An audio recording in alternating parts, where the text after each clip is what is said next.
Hello guys, welcome. Collective reading tayo ngayon.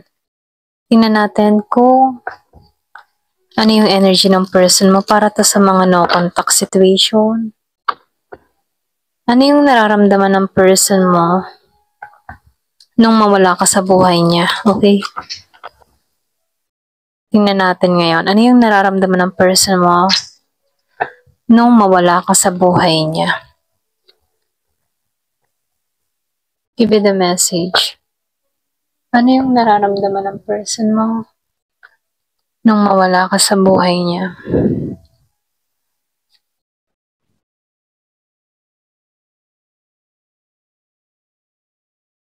Meron ako nakikitang Virgo. Meron din dito Scorpio.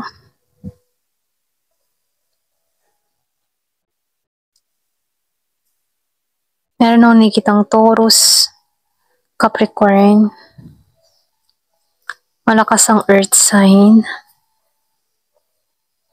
Meron din ako nakikitang Aries, Leo, Sagittarius. Halos lahat nandito na. Meron din ako nakikitang Pisces, Scorpio, Cancer.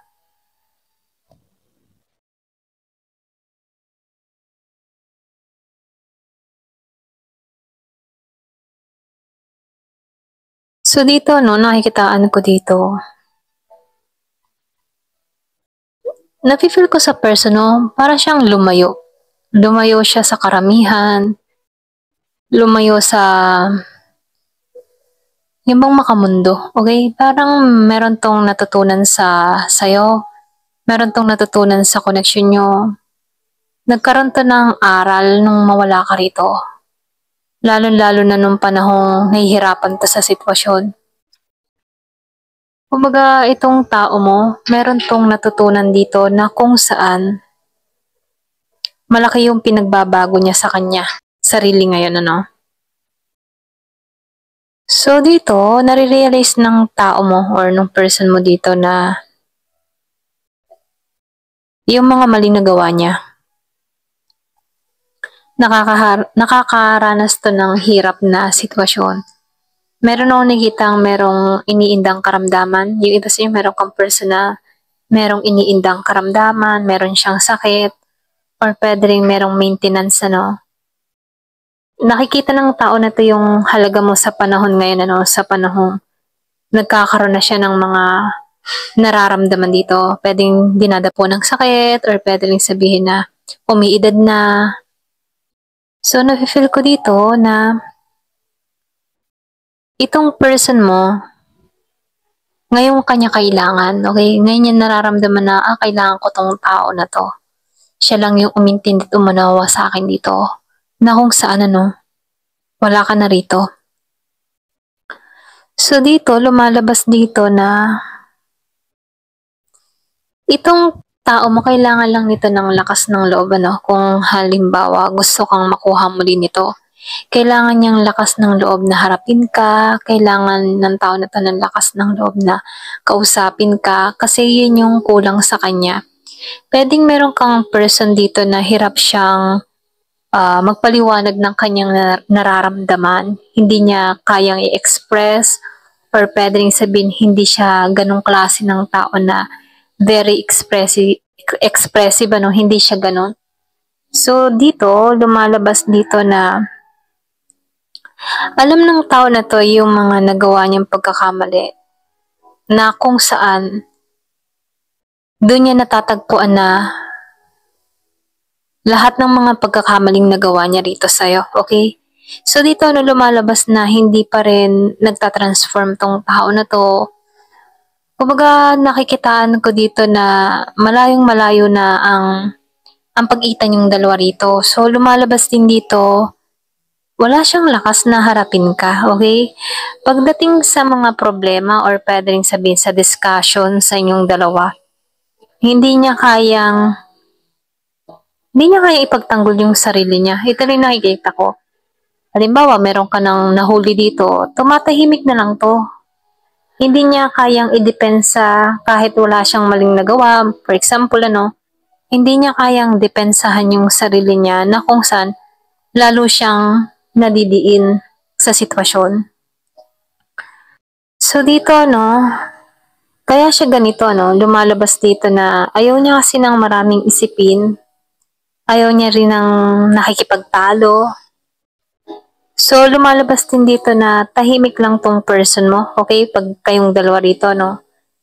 So dito, siya yung tipo ng tao na ayaw niya ng problema, ganon, okay? Pag may dumarating na problema, madalas to na sumusuko or nawawala na lang na parang bula. Okay, yung bang, for example, pag may problema kayong dalawa, konting discussion, umaalis to. Ayaw niyang makipagtalo sa'yo, okay? So, lumalabas din dito, no, yung iba sa inyo, meron kayong distance ng tao na to, nafe-feel ko dito, isa sa inyo, malakas yung nasa ibang bansa or pwede rin may involved na abroad or pwede rin nagbabalakang mag-abroad. So, meron akong nakikitang travel, may nag-travel or pwede rin sabihin na meron paalis dito, okay?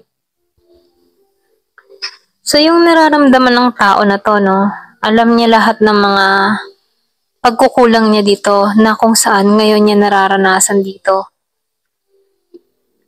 Yung iba sa inyo, pinagdamutan ka din ng tao na to. Kaya dito, no, yung man tipo na pinagdadamutan mo na to ng oras, maging sa suporta, pera, meron akong nakikita ditong pinagdamutan or pwede rin sabihin, hindi na lang pinagtutuunan ng pansin, dinededma, ganon. So, lumalabas dito, meron kang kadiling na tao na short siya sa budget. Hindi siya balanse pagdating sa usaping pera. Yung iba naman sa inyo, okay yung estado mo, okay? Kung makakita ka ng tao na to na masaya, bumubuo ka na muli ng pangarap, meron ka ng ibang mundo, ganon, meron ka ng panibagong buhay. Ganon kanya tingnan, ano? So, dito, lumalabas na masaya ka na, merong naging masaya, okay na siya.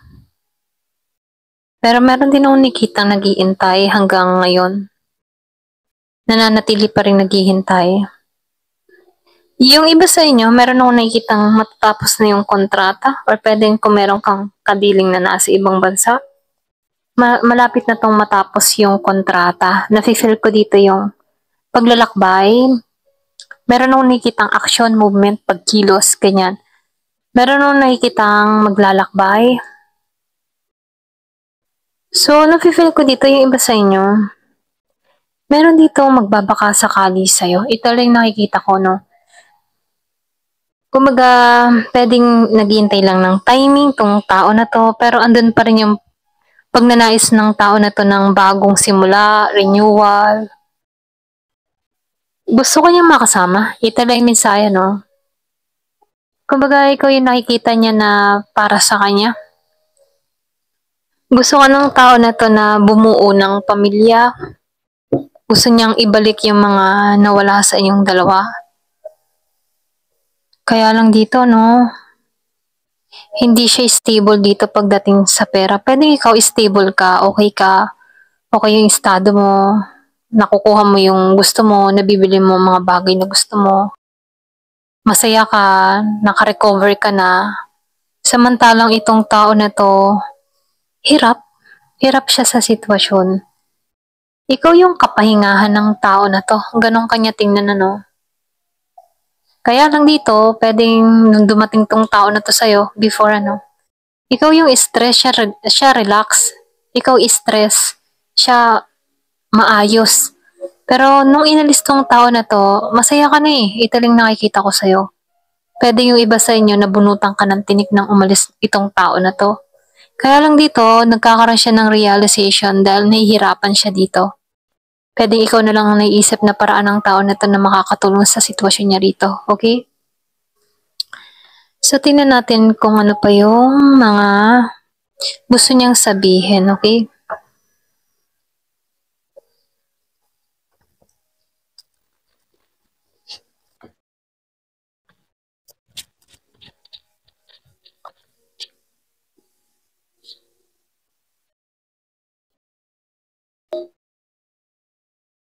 So, meron akong nakikita dito, ano, yung iba sa inyo.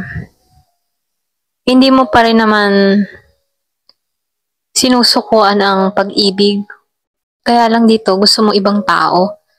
So, nafe-feel ko dito, nagnanais ka pa rin ng may magmamahal sa'yo, pwedeng new person, umaasa ka pa rin ng bago, bagong simula. Yung iba naman sa inyo, gusto mo magkaroon ng pagbabago pagdating sa love life mo. So dito no, nakatuon ka pa rin sa, kumbaga nakatuon ka sa pagbabago, sa darating pa sa'yo. Kumbaga patuloy ka pa rin, okay? So meron akong nakikita ditong tao na pwedeng gustong kumilos, magpatuloy sa'yo, gustong magparamdam. Kasi nakikita ko dito, forward movement, okay? Meron ditong I love you. So, pwedeng mahal ka pa rin ng tao na to. Kaya lang dito, no, pakaramdam mo dito, hindi ka nababagay sa kanya or pwede ring ramdam ng tao na to na hindi siya bagay sa'yo. Okay? Ito rin nakikita ko dito, no? Dito. Meron kang person na walang confidence sa'yo, ramdam niya na hindi siya bagay sa'yo, ganyan.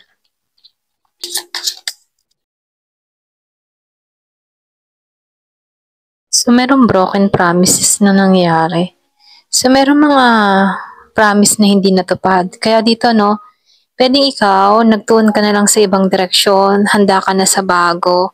Kumbaga, pinasisigla mo muli yung puso mo. Alam mo sa sarili mo na hindi na to nararapat sa'yo. Kasi marami itong mga pinangako sa'yo na hindi natupad. Kumbaga, mas nakatuon ka sa bago pang darating. Hindi mo sinasarahan yung puso mo sa bago. Kumbaga, meron kang mga babala. Pinoprotektahan mo na yung sarili mo pagdating dito sa taong ito.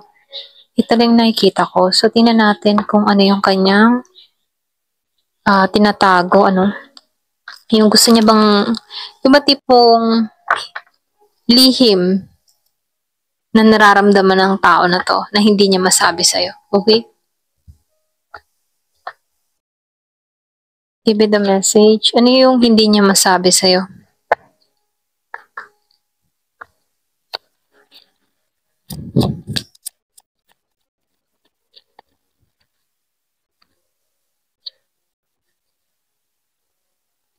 So, yung iba sa inyo, no, matindi din ang ginawa nito para makalimutan ka, no.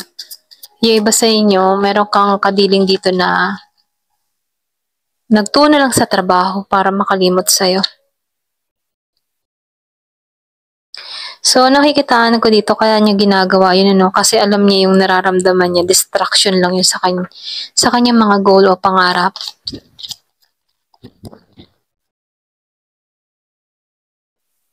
So, itong tao na to, no, iniwan ka nito bago mo pa siya iwan, inunahan ka. So, itong tao mo dito, nakikitaan ko dito, no, mas inunahan ka niya rito. Hindi ka rin niya hinayaan dito na maging close sa kanya or tipo na pwedeng takot din to sa malalim na connection.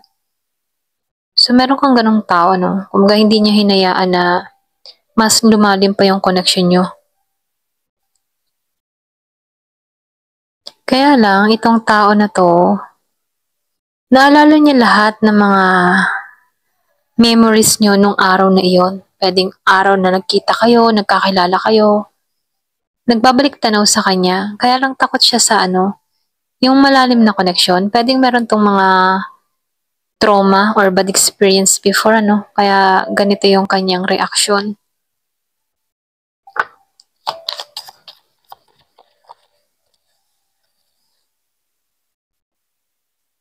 So, naghihintay pa rin to ng sign sa'yo. Okay? Kumbaga bago to kumilos, ano, gusto ng tao na to na ikaw yung magbibigay ng sign. Kumbaga magme-message ka or magmi-miss call ka or pwedeng sabihin, meron kang mga ipopost about sa kanya, mga ganun, no? So, nakuha lang to ng sign sa'yo. So, meron ka din ditong tao na hindi available. Alam niya lahat ng mga pagkakamali niya. Alam niya na ginulo niya lahat.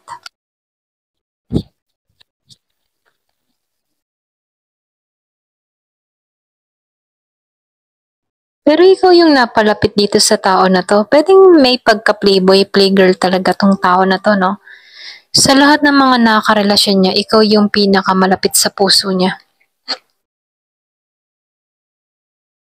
So, naiisip din ng tao na 'to na kailangan na mag-heal or puwede ring sabihin ito na yung oras para i-heal yung koneksyon?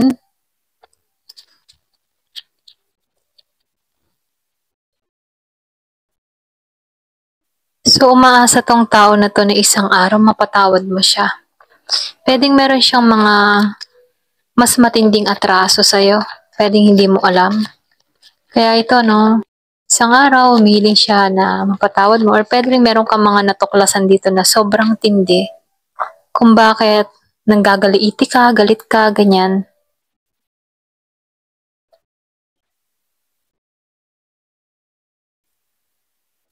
So, meron akong nakikita ditong yung iba sa inyo meron ditong natuklasan sa'yo na kung saan ano, gumuho yung mundo nito. Puwedeng meron kang mga tinago ding lihim dito sa tao na 'to, okey?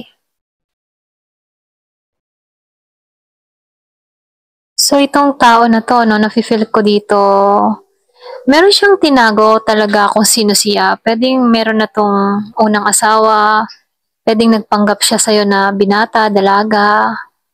So, meron siyang mga nilihim dito, okey? Puwedeng ito yung ano, yung natagpuan mo sa kanya na kung saan gumuho yung mundo mo, okey? So, ito rin nakikita ko dito 'no, kumbaga mabigat yung energy, mabigat yung naranasan mo. Hindi basta-basta itong karanasan mo dito, okey? Ayan, ito lang yung nakikita ko. Thank you for watching. Love and peace.